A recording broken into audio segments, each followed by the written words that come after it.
By this point you probably know that the iPhone X is the most expensive Apple has ever offered. And you might have also heard that it's the best the company has ever made. Both of these things are true, but to me the question is whether that phone is worth the $1,000 price tag. I am Mr. Tech, and in this video we are going to compare Apple iPhone X with Google Pixel 2 XL.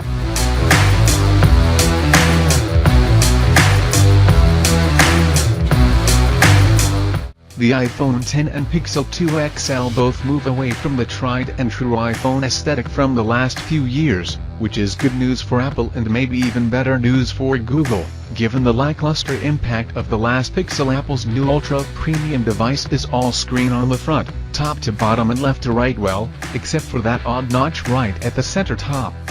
That might throw you for a loop, but ultimately the screen-centric approach is truly dazzling. Pop and glass on the back, and this is a gorgeous phone. The Pixel 2 XL, meanwhile, kinda resembles a cross between the Galaxy S8 and the LG G6, both phones we really like the look of. But it doesn't have any real defining elements on the front, except that it feels a little too big, the top and bottom bezel are a bit much, and it kind of diminishes the all-screen design. The smaller glass cutout on the back is a nice touch, though, and the more colorful home button is neat. But ultimately, the iPhone X makes a much stronger impression and feels super premium in the process. Now that Apple has made the move to OLED panels for the iPhone X, it can finally compete on screen quality with most Android rivals, including the Pixel 2 XL. iPhone X's panel is a 5.8 inches display at an extra tall 19.5:9 aspect ratio, and at 2436 by 1125. But the Pixel 2 XL has it beat on sharpness, with its 6-inch, 18:9 OLED display coming in at 2880 by 1440. But honestly, there's no clear visual difference here in terms of sharpness, given the size of these handsets, and both phones benefit from the deeper blacks and brilliant contrast of OLED tech. Both are pretty natural looking, too, and Apple's has the True Tone tech that automatically adjusts the color based on your ambient lighting. Both also run supported HDR content thanks to their wider color gamuts. Apple's notch might push some people away, but after spending a bit of time with the iPhone X, we barely noticed it at all. And ultimately, both of these screens are really fantastic.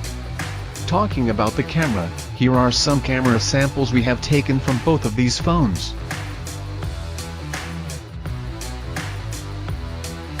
Shots on Pixel 2 XL are realistic and packed with detail, cramming in loads of dynamic range. The results don't look overwhelmingly sharpened. Google's 12-megapixels f1.8 back camera has both optical and electronic image stabilization. It also does a portrait-style mode from both the back and front cameras, despite the fact that it's not a dual-sensor phone. Now that's impressive. But the iPhone X has two back cameras. Both are 12MP shooters, f1.8 wide-angle and f2.4 telephoto, and you get optical image stabilization. With more light captured by the sensor, better low-light shooting thanks to the added optical stabilization on the second sensor, and improved HDR shooting, it is Apple's best smartphone camera to date. It's close enough that the average user should be thrilled with either camera, but the Pixel 2 XL delivers slightly better coloring and zoomed-in detail. It truly is the best of the best right now. Talking about the performance, the Pixel 2 XL comes with the top-of-the-line Android chip, a Qualcomm Snapdragon 835, but it's not totally cutting-edge right now. We've seen it in phones for several months now.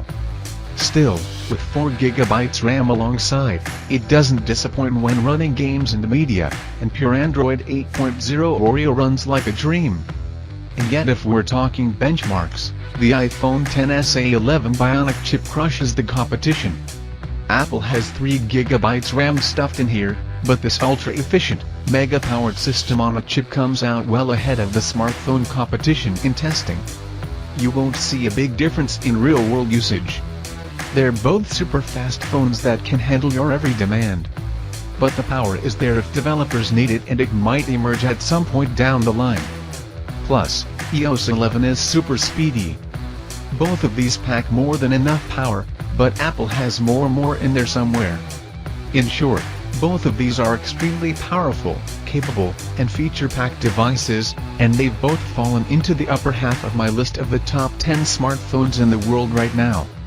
But the Pixel 2 XL came out ahead. Why?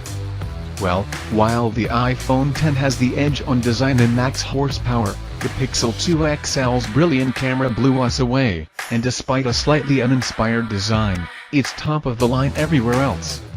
If you're looking for an incredible, top-of-the-line smartphone, and don't mind spending several £100 for it, then we think the Pixel 2 XL is the more practical phone of the two.